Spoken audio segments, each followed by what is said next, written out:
Bonjour à tous et bienvenue dans ce nouvel épisode de Chronique de vie, le podcast qui se pose des questions sur la santé mentale et le développement personnel. J'espère que toi qui m'écoutes, ça va.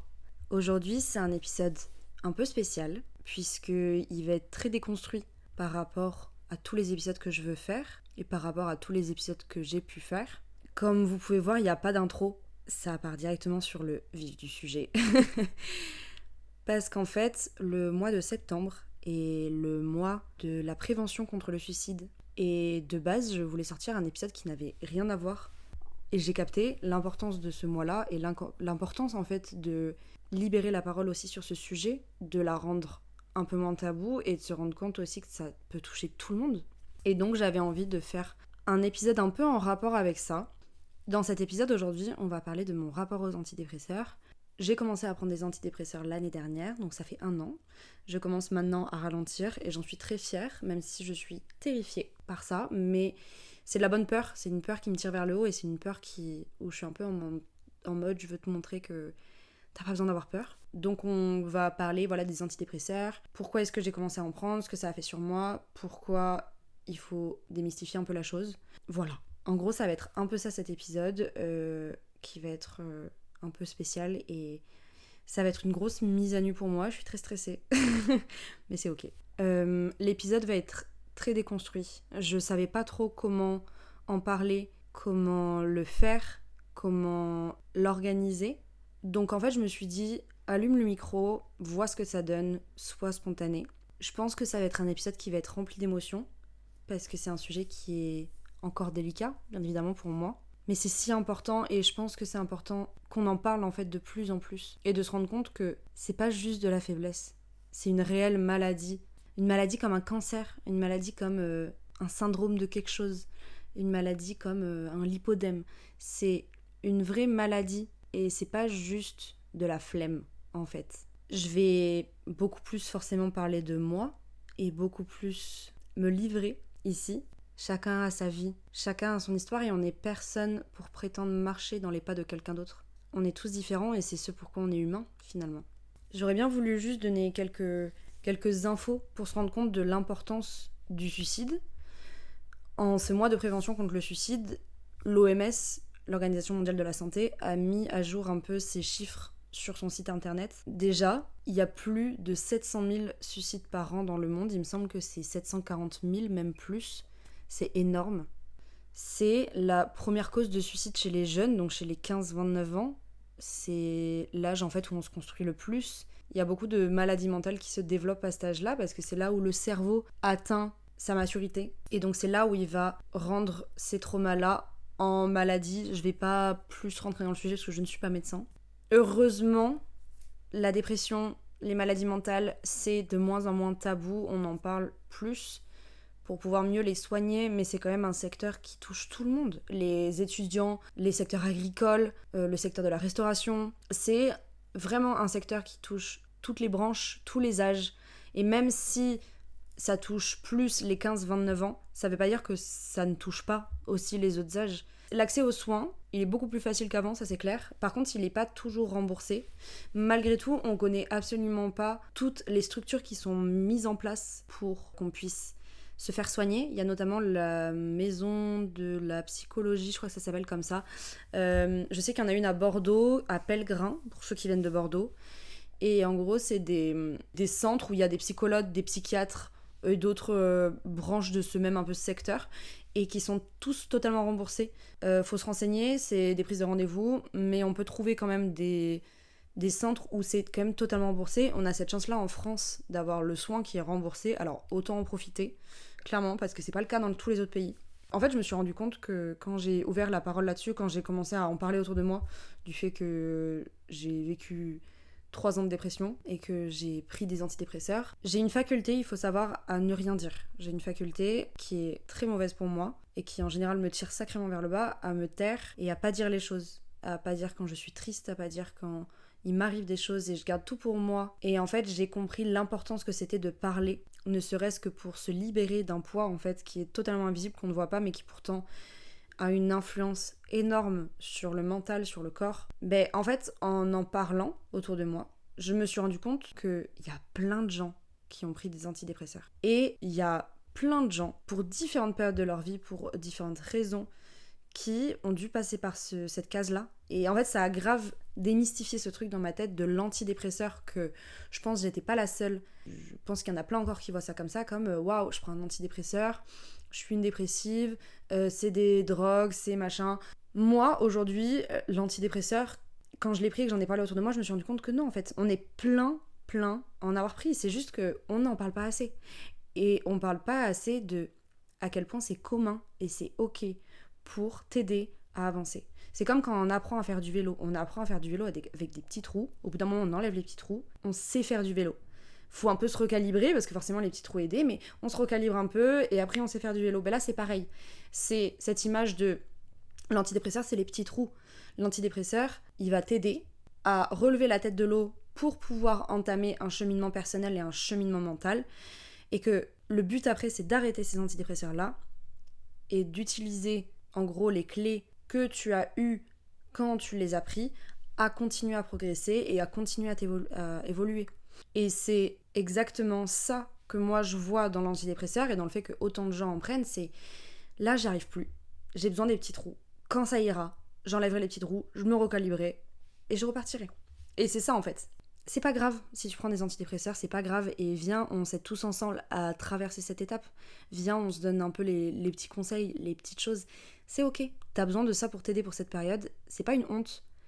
T'es pas faible, au contraire, ça demande une force énorme que d'accepter de demander de l'aide et de dire, en fait, ouais, j'ai besoin d'aide et je veux aller mieux. Et prendre cette décision de vouloir aller mieux, c'est un courage que les gens qui n'ont pas traversé de dépression se rendent pas compte de ce que c'est.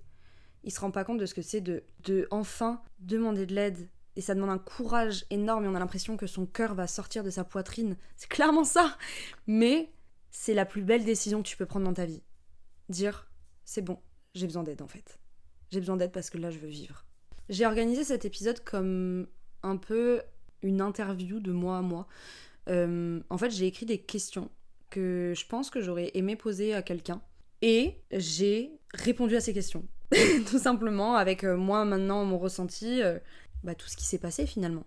Donc j'espère que cet épisode va te plaire. Gros trigger warning quand même sur la dépression, la prise d'antidépresseurs. Mais vraiment, c'est un épisode que j'aurais bien voulu entendre avant de prendre les antidépresseurs. Avant de commencer, je veux juste préciser un point. Je suis pas médecin, je suis pas psychologue, je suis pas psychiatre. Tout ce que je vais dire, c'est mon mode de pensée, ce que m'a dit mes différents psychiatres ou psychologues. Et c'est pas parce que moi j'en ai eu besoin que ça va être le cas pour toi. C'est pas non plus une solution. Ça peut être une aide, ça peut être des petits trous comme je disais, mais je suis pas là pour glorifier les antidépresseurs et c'est pas une finalité en soi. Je suis là pour les démystifier, plus que les glorifier. Donc juste attention à ça. La première question à laquelle je voulais répondre, c'est quoi pour moi, et avec mes mots, en fait, la dépression. Qui sont des mots, évidemment, qui vont être différents d'un médecin, d'un psychologue, d'un psychiatre. Quels sont mes mots de personne un peu lambda sur la dépression ? Déjà, la dépression, c'est pas une déprime passagère. Il faut bien faire la différence. C'est bien plus qu'une déprime passagère. Une déprime passagère, c'est normal. Et ça fait partie de l'humain, et ça fait partie de la vie. Et c'est normal qu'on en ait. Une dépression, ça dure des années. C'est une vraie maladie qui, réellement, ne s'en va jamais. Je suis dépressive. C'est comme ça. Aujourd'hui, je prends des antidépresseurs et j'essaye que ce soit pas une finalité en soi. Et je veux pas que ça dicte ma vie, parce que j'ai ce mindset-là où il est hors de question que quoi que ce soit dicte ma vie. C'est pour ça que je suis pas addict aux cigarettes, c'est pour ça que je suis pas addict à n'importe quelle drogue. Il est hors de question que rien ni personne ne dicte ma vie, mais c'est quand même une partie de moi. C'est une partie de moi et c'est une partie de moi qui reste pour toujours. Il y a cette petite voix qui restera à jamais. Cette petite voix, elle existe encore là. Dans tout ce que je fais, dans tout ce que je dis, elle reste là comme quelqu'un qui me colle au corps tout le temps. J'ai juste appris à vivre avec et à l'ignorer. Mais elle est là. Dans tous les cas, elle est là et elle sera toujours là. La dépression, c'est pas beau. Il y a une période où sur les réseaux, c'était un peu montré en mode hype, fancy. Il y avait un peu une aesthétique dépression. La dépression, c'est pas beau. La dépression, c'est ne pas se laver pendant des jours, des semaines, ne pas ranger son espace pendant hyper longtemps. C'est vivre clairement dans la crasse parce que ça demande un effort de zinzin que de nettoyer en fait, que ce soit soi-même ou derrière soi. La dépression, c'est ne pas beaucoup manger, ou beaucoup manger au contraire. Moi, c'était ne pas beaucoup manger pour le coup, et j'en garde des séquelles énormes. La dépression, c'est énormément dormir la journée, mais ne pas réussir à dormir la nuit. Du coup, passer son temps au lit, en fait, parce que ça pompe énormément d'énergie que de se battre contre une maladie, et une maladie qui, pour le coup, est complètement invisible. Donc, c'est être constamment fatigué. Ça passe, parfois, selon certaines personnes, par de la destruction physique, corporelle. Je pense que j'ai dit à peu près ce que je voulais dire sur ce qu'est la dépression. La deuxième question que je voulais me poser, c'est pourquoi est-ce que j'ai été amenée à prendre des antidépresseurs au début ? En fait, le confinement, le fait d'être enfermée avec ses pensées, ça a fait tout remonter chez moi. J'ai toujours eu très peu de confiance en moi, très peu d'estime de moi, ou du moins depuis le collège, donc depuis le plus loin où je m'en rappelle. Ça a été exacerbé au max pendant le confinement, j'ai l'impression. Et en fait, le confinement, j'ai passé tout ce confinement comme une sorte d'énorme déprime. Et du coup, suite à ça, donc c'était en 2020, ça a été des années de hauts, de bas, mais en fait surtout de bas. Et les hauts étaient pas si hauts que ça. Dans mon corps, c'était vraiment un état de je ne ressentais plus rien. J'étais vide et c'est horrible comme sensation, et c'est une sensation que franchement, je souhaite même pas à mon pire ennemi de vivre, parce que c'est hyper dur de pas arriver à être en colère, de pas arriver à être triste, de pas arriver à être joyeux, de pas arriver à avoir peur, c'est ne plus sentir les émotions du tout et avoir l'impression que la vie te traverse de part en part, mais il se passe rien d'autre. Je pouvais passer des journées à ne rien faire, à ne pas me laver, à ne pas me nourrir, à ne pas subvenir à mes besoins de base et juste regarder le plafond ou scroller et dormir. C'était vraiment ça. À l'époque, j'avais perdu toute motivation pour mes passions, pour tout ce qui m'animait depuis toujours. Et même si je faisais des trucs incroyables, parce que notamment pendant ma dépression, je suis partie 1 an en Australie, ben en fait, je me sentais hyper vide. Et quand j'étais en Australie, j'avais l'impression que je vivais pas complètement et pleinement cette expérience. J'ai une pote qui dit une phrase que j'adore, elle me dit « T'étais allergique au bonheur ». Et en fait, c'est ça, j'étais allergique au bonheur. Quand je suis partie en Australie, j'ai clairement voulu fuir en me disant dans un autre pays, ça va aller mieux. Spoiler alerte, c'est pas parce qu'on part que ça va mieux. Faut soigner le problème à la base. Et c'est pas en Australie que j'allais trouver la solution. Et en fait, là-bas, j'ai eu un pic d'idées noires, un pic de comportement autodestructeur. Je me reconnaissais plus dans le miroir. Je reconnaissais plus du tout la personne que j'étais, et là je me suis dit ok, stop en fait. Et je suis rentrée en France et j'ai commencé à me dire tu vas t'occuper de toi. Et ça a mis 1 an avant que je prenne rendez-vous chez un psychiatre et que on commence le traitement. Donc voilà comment ça s'est fait. Il m'a fallu beaucoup de temps avant de réaliser que en fait j'avais vraiment besoin d'aide. La troisième question que je voulais me poser, c'était qu'est-ce que j'avais comme cliché sur ces médicaments avant d'en prendre, et est-ce que ces clichés-là, ils ont changé maintenant ? Moi, les clichés un peu que j'avais, même si j'en avais pas tant que ça dans mes souvenirs, mais c'était vraiment ce truc de non, mais je peux m'en sortir sans. C'est fait pour les faibles. C'est une béquille à vie. C'est ce truc de ouais, mais si on commence à en prendre, c'est pour toujours. Moi, je le voyais un peu comme la pilule qui fait sourire. Vous savez, comme dans les dessins animés, il y a notamment un épisode des Simpsons où il y a je sais plus qui dans l'épisode qui commence à prendre des antidépresseurs et elle sourit à la vie et toute la vie lui sourit et tout devient rose. Moi, je le voyais un peu comme ça et je me disais mais je veux pas que ça altère mes sensations, je veux pas que ça altère ma vision des choses en fait. Et je veux pas que ce soit une pilule au bonheur, en fait, je veux juste que ça me redonne des sentiments. Peu importe les sentiments, je veux pleurer en fait, je veux être en colère, je veux pas juste être heureuse. Oui, bien sûr, je veux être heureuse, c'est la finalité en soi. Mais je veux retrouver aussi le panel d'émotions qui existe chez l'être humain. Et est-ce que ça a changé maintenant ? Bien évidemment. C'est pas du tout ce qui s'est passé. Spoiler alerte, c'est pas la pilule du bonheur. C'est pas ça qui va régler tous vos problèmes dans la vie. Il faut quand même accompagner ça d'une thérapie. À savoir aussi que la thérapie, c'est pas juste le psychiatre. En fait, le psychiatre, il va plus faire un suivi médical qu'un suivi mental. Enfin, faut vraiment, en fait, quand on prend des antidépresseurs, déjà avoir un suivi concret, et les antidépresseurs, c'est pas ça. C'est pas la pilule du bonheur, en fait. Ça marche pas comme ça. Chacun est différent, attention, mais je le vois aussi pour moi-même et pour les gens qui en ont pris autour de moi. De manière générale, c'est quand même, ça fait un peu lâcher prise, on va dire. Tous ces clichés que j'avais avant, ça a grave changé. C'est pas vrai, c'est pas une béquille à vie. Des antidépresseurs, on peut les prendre même que pour 1 an. Je crois que c'est à partir de 6 mois, il me semble, qu'il y a vraiment un effet à long terme qui se produit sur le corps. C'est vrai qu'avant ces 6 mois, arrêter c'est comme si on n'en avait jamais pris, en vrai ça sert un peu à rien. Mais après ces 6 mois, tu peux très bien arrêter et c'est ok. Alors, suivi, c'est hyper dangereux d'arrêter des antidépresseurs du jour au lendemain. Moi je le vois, il suffit que j'oublie de prendre une prise, je suis toute malade. Dans tous les cas, oui, c'est des clichés qui ont bien changé, et même en parlant autour de moi, en fait, ce cliché de je suis un peu la folle du village à prendre des antidépresseurs machin, ben en fait tout le monde en prend. Tout le monde en a déjà pris pour X ou Y raison dans sa vie. La 4e question que je voulais me poser, c'est quels ont été les premiers effets positifs que j'ai pu remarquer. Le plus gros point, où je me rappelle que j'en parlais à ma coloc, mais d'une façon avec des cœurs dans les yeux, c'est que j'avais l'impression que mon cerveau était ordonné. En fait, je suis une anxieuse, et qui dit anxieuse dit mais c'est un surplus de pensées constantes qui ne s'arrête jamais, et même la dépression ça fait ça aussi, c'est vraiment un surplus de pensées constantes, et c'est le bordel, et on sait plus quoi croire, qui croire, et c'est souvent quand même des pensées qui nous veulent pas mal du mal. Et bien en fait, la prise d'antidépresseurs, j'ai l'impression que mon cerveau s'est organisé, que mes pensées n'arrivaient plus dans des flots constants en même temps, mais arrivaient petit à petit, et je pouvais dire ok, cette pensée-là, elle va dans cette case, ok, cette pensée-là, elle est pertinente, ok, cette pensée-là, ah ben je vais la ranger là avec les autres, et puis je verrai plus tard. J'ai eu cette vraie impression que mon cerveau s'organisait par cases. Et ça, c'était une dinguerie. Waouh, c'est tellement incroyable de plus être constamment submergé de pensées incessantes qui ne s'arrêtent pas. C'était... Alors, je dis pas que j'avais plus de pensées, parce que j'en avais quand même, mais c'était ordonné. Et ça arrivait à moi de façon plus fluide, en fait. Sachant qu'au début, quand j'ai aussi commencé à prendre des antidépresseurs, on m'a prescrit des somnifères parce que je dormais. Et en gros, le psychiatre m'a dit, là, au début, il faut quand même qu'on arrive à ce que tu aies un rythme de sommeil classique, parce que sans ça, c'est... Enfin, le sommeil, ça fait partie des besoins principaux de la santé mentale.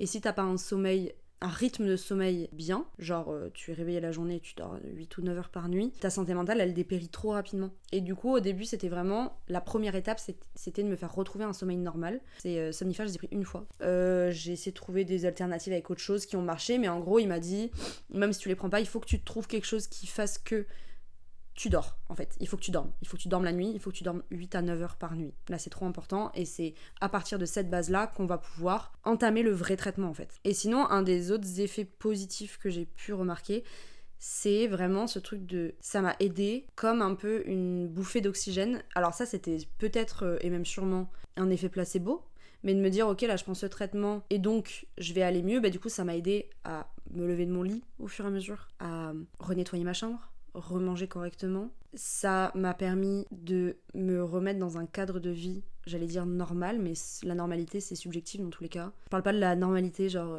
métro boulot dodo, pas du tout, mais plus avoir ce rythme de vie vraiment pas sain en fait, qui est pas sain non plus pour la santé mentale. Ça c'est vraiment les premiers effets positifs que j'ai eu. Après ça a changé, et surtout que les effets secondaires ont été hyper forts chez moi au début, donc j'ai dû réajuster constamment les doses. La 5e question que je voulais me poser, c'était qu'est-ce que ça a été pour moi le plus dur depuis que je les prends, parce que malgré tous les effets positifs qui sont notamment combattre la dépression, lol, mais il y a quand même des choses qui sont dures, bien évidemment.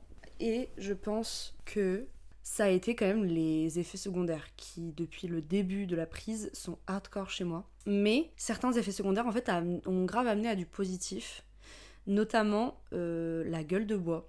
Le mélange alcool-antidépresseur, c'est pas bon du tout. Faut éviter. De toute façon, si on peut ne pas boire, c'est encore mieux. Parce que même pour la santé mentale, l'alcool, c'est vraiment pas bon. À l'époque, je buvais vraiment pas mal parce que je travaillais en bar. Et je sortais énormément. Clairement, je pense que c'était une fuite et que je me noyais un peu dans l'alcool. Mais quand j'ai commencé à prendre les antidépresseurs, mes gueules de bois, c'était plus du tout les mêmes. Là, ça rigolait pas du tout. J'étais incapable de me lever. Mais même pour 3 pintes, j'étais incapable de me lever. J'avais l'impression que j'allais mourir. J'avais tellement de vertige, de tournis, envie de vomir. J'avais l'impression que le monde se dérobait sous mes pieds. C'était horrible. Et en fait, quand j'ai capté que c'était clairement les gueules de bois et que j'ai décidé déjà d'arrêter de boire, donc quand je suis partie en Asie là cet hiver, pendant 6 mois, j'ai pas bu, ça a été déjà une dynamique très différente. Et je pense que les antidépresseurs ont bien plus fait leur effet à ce moment-là parce qu'il n'y avait plus aussi la barrière de l'alcool. Le foie et les reins sont là pour éliminer les toxines. Si on lui donne des antidépresseurs, donc le foie est là pour assimiler aussi les médicaments et assimiler ce qu'il y a de bon ou de mauvais à prendre. Si on lui donne des antidépresseurs et de l'alcool, il sait plus sur quel pied danser. Ça lui demande trop de travail de gérer les deux, donc je pense que quand on arrête l'alcool, quand on prend des antidépresseurs, l'effet de l'antidépresseur il est beaucoup plus actif parce que le foie il a plus qu'à s'occuper de ça en fait. Et les reins aussi d'ailleurs. Et sinon, sur les autres effets secondaires, ça c'est des effets secondaires que j'ai encore, mais je me dis que c'est un mal pour un bien et que dans tous les cas c'est tellement une grosse toxine pour le corps, ça reste quand même un médicament qui est lourd, que c'est logique qu'il y ait des antidépresseurs et au moins j'oublie pas que c'est là, j'oublie pas que ces antidépresseurs existent et puis ça reste quand même un corps étranger, donc j'ai envie de dire, c'est normal, on les prend 365 jours dans l'année, c'est normal que y ait des effets secondaires. C'est un corps étranger pour le corps. Donc aujourd'hui, des effets secondaires que j'ai encore, le plus important quand même, c'est les sueurs nocturnes et les tremblements. Les insomnies. Alors c'est con parce que quand on prend des antidépresseurs et quand on est dépressif, on fait déjà des insomnies, donc c'est chiant, mais bon, la nausée. La nausée, par contre, ça c'est tout le temps. J'ai tout le temps la nausée. Dès que j'ai faim, j'ai la nausée. Dès que je suis en voiture, j'ai la nausée. Ça me donne beaucoup de nausées. Et les vertiges, je suis beaucoup plus sujette aux vertiges depuis que j'en prends. Et au malaise aussi. Et les vertiges, déjà dès que j'oublie une prise, tout le monde tourne autour de moi. Et oui, j'ai des vertiges beaucoup plus facilement, ne serait-ce qu'avec la chaleur, ne serait-ce que si je fais des efforts physiques importants. Donc voilà, c'est un peu les effets secondaires principaux que j'ai. J'ai jamais eu de regard étrange quand j'ai commencé à en parler. Je pense qu'on part du principe qu'on va être jugé constamment, mais en fait c'est pas le cas. Je pense que les gens ils s'en fichent un peu. Et ceux qui te jugent en général c'est des patriques de 65 ans et tu parles pas de ça avec eux de manière générale. Donc bon. La dernière question que je voulais me poser, même si j'en prends encore aujourd'hui, j'ai quand même ce recul de, ça fait 1 an que je les prends et j'ai vu l'évolution en 1 an aussi. Qu'est-ce que t'en ressors ? Et franchement, juste ça m'a sauvé la vie, en fait. Quand j'ai commencé à les prendre il y a 1 an, j'étais au plus bas de ce que j'avais jamais été. Et je pense que je ne serais pas là aujourd'hui si j'avais pas commencé à les prendre. C'est hyper bizarre de m'entendre dire ça, sachant comment j'aime la vie aujourd'hui, comment je suis solaire et comment... Mais ça me passerait même pas par la tête aujourd'hui. Mais c'est vrai, en fait, ça m'a sauvé la vie. Ça m'a littéralement sauvé la vie et je me remercierai jamais assez d'avoir pris cette décision. Parce que je serais pas là, en fait. Je serais pas là à vous parler au micro, je serais pas là à faire ce podcast et je serais pas là dans mon appartement à Biarritz, dans mon jardin, dans cette région que j'adore. Et je suis fière de moi, je suis fière d'avoir pris cette décision-là et d'avoir pris enfin la décision de prendre soin de moi, en fait. Sortir de la dépression, c'est pas facile. Franchement, c'est vraiment comme réapprendre à marcher. C'est réapprendre à sortir de son lit, réapprendre, en fait, la vie, ce que c'est. Et on a vécu X temps, souvent ça se compte en années, à clairement subir la vie, et là c'est accueillir la vie. Et c'est tellement différent dans sa façon de faire que on réapprend tout. Et c'est trop bizarre comme sensation. Et je pense que les gens qui ont vécu une dépression, qui en sont sortis, se rendent compte de ce que je veux dire, mais c'est tellement dur à décrire, ce truc de...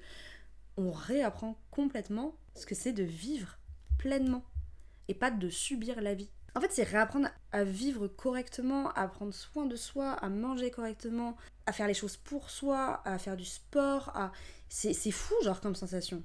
Et c'est aussi réapprendre à imaginer un futur. Et ça a été le truc le plus bizarre pour moi, personnellement. C'est me dire, en fait, j'ai un futur maintenant. Pendant des années, je pensais que je ne vivrais pas au-dessus de 25 ou 30 ans. C'est horrible à dire, j'en ai conscience, mais j'étais persuadée que je serais plus là, que ce soit par moi-même ou par autre chose. Et donc, je n'imaginais pas de futur. J'avais pas de projet dans le futur, je voulais pas d'enfants. Je sais toujours pas si j'en veux, mais je n'imaginais pas ma vie avec des enfants, je n'imaginais pas une carrière. Tout ça, je ne l'imaginais pas. Aujourd'hui, je suis en train de réapprendre à imaginer un futur. Et c'est hyper déstabilisant. Après avoir passé autant d'années à penser que ça n'existerait pas, c'est hyper déstabilisant. C'est bizarre de se projeter à nouveau, c'est hyper bizarre d'imaginer des projets à long terme et pas à court terme. Et ça, franchement, c'est chelou. Ça, c'est le truc le plus bizarre et le plus gratifiant aujourd'hui que j'ai. C'est vraiment ça. Et ce que j'en ressors aussi le plus important, c'est que j'ai repris mes passions. Et ça, c'est une dinguerie. J'ai passé des années à ne plus du tout faire mes passions, que ce soit la peinture et surtout la peinture de manière générale. Genre, j'ai oublié que ça existait, que ce soit plein d'activités créatives, que ce soit écrire, que ce soit la danse, que ce soit juste me dépenser, que ce soit faire de la rando. Tout ça, c'est des passions que j'avais oubliées, que j'aimais en fait. Et quand j'ai renoué avec ces passions-là, cet hiver notamment, j'étais là en mode mais meuf, comment t'as fait pour vivre aussi longtemps sans ça en fait? Et c'était vraiment en mode je les avais oubliées. Donc c'est vraiment comme si je renouais avec un amour. Et ça, c'est une dinguerie. Et je pense que ça, c'est un des plus gros facteurs de la guérison, clairement. Cet épisode est, je pense, terminé. Je voulais dire plus de choses, mais en même temps, j'ai pas envie de plus rentrer dans les détails. Ça reste quand même ma vie privée, même si là, franchement, j'ai livré plein de trucs. Je suis un peu gênée de les mettre sur Internet. Mais je pense que c'est important. Je pense sincèrement que c'est important de, comme je disais, en fait, de juste libérer la parole et de dire, en fait, t'es pas toute seule. Et j'espère que juste quelqu'un va m'écouter et se dire, en fait, je suis pas solo. Et là, la peine que je suis en train de vivre, mais il n'y a pas que moi qui la vis, et donc je peux y arriver, je peux m'en sortir. Parce que si moi j'ai réussi alors que je pensais jamais m'en sortir, tu peux le faire, tu peux remonter la pente, tu peux t'en sortir. J'ai réussi, alors pourquoi pas toi? Et je suis juste tellement fière aujourd'hui de m'en être sortie. Le combat, il est pas terminé. Mais franchement, il est quand même sur la fin et je suis trop fière de moi. Et je pense que dans ce genre de moment, on sous-estime tellement la force qu'on possède en nous et tu sous-estimes tellement la force que tu possèdes en toi. T'es tellement capable, mais tellement. Je rappelle que le mois de septembre est le mois de la prévention du suicide, donc prenez des nouvelles de vos proches. Le suicide, ça se voit pas toujours. La dépression, ça peut être souriante. À l'époque, personne n'aurait pu dire que j'étais en dépression. Personne savait ce que je traversais. Personne ne se rendait compte de ce qui se passait dans ma tête, mais il y avait des signes. Il y avait des signes et c'est juste qu'aujourd'hui, il y a plein de choses qui sont banalisées, mais rien que le fait de boire tous les soirs. Donc juste checker vos proches, demandez si tout est ok, mais sincèrement, pas juste ça va. Se suicider, c'est pas juste mettre fin à ses jours, c'est vouloir arrêter la peine parce qu'on pense que c'est l'unique solution qui est permanente à un problème qui peut être temporaire. C'est juste vouloir arrêter de souffrir. C'est ne pas trouver mieux en fait et penser que c'est le seul échappatoire. Le 3114, c'est le numéro national de la souffrance ou le numéro de la prévention suicide. Tu peux l'appeler pour toi ou pour un proche. Tu peux l'appeler si t'as des idées noires. Tu peux l'appeler si ça va pas. Tu peux l'appeler si tu penses qu'un proche ça va pas. Tu peux l'appeler si t'es en deuil d'un suicide aussi. C'est un numéro qui est quand même hyper ouvert. Je vais vous mettre ce numéro dans ma bio en dessous du podcast et également le lien du site internet avec toutes les lignes d'écoute parce que franchement ils sont hyper à la page sur ça. Il y a des lignes d'écoute pour les sourds-muets, il y a des lignes d'écoute pour les agriculteurs, pour les étudiants, il y a des lignes d'écoute pour les autistes. Enfin c'est hyper... il y a différents numéros, celui que je vous ai donné c'est le numéro le plus général, mais il y a plein de numéros différents, donc ce lien je vais vous le mettre. C'est génial, franchement c'est hyper adapté, donc pas de honte, c'est anonyme, personne ne saura, même s'il te demande ton prénom, tu peux donner un faux prénom, personne ne saura qui tu es. J'espère en tout cas que cet épisode t'a plu et que j'ai pu mettre ma graine un peu dans le fait d'enlever ces tabous sur la santé mentale et le fait de démystifier les antidépresseurs.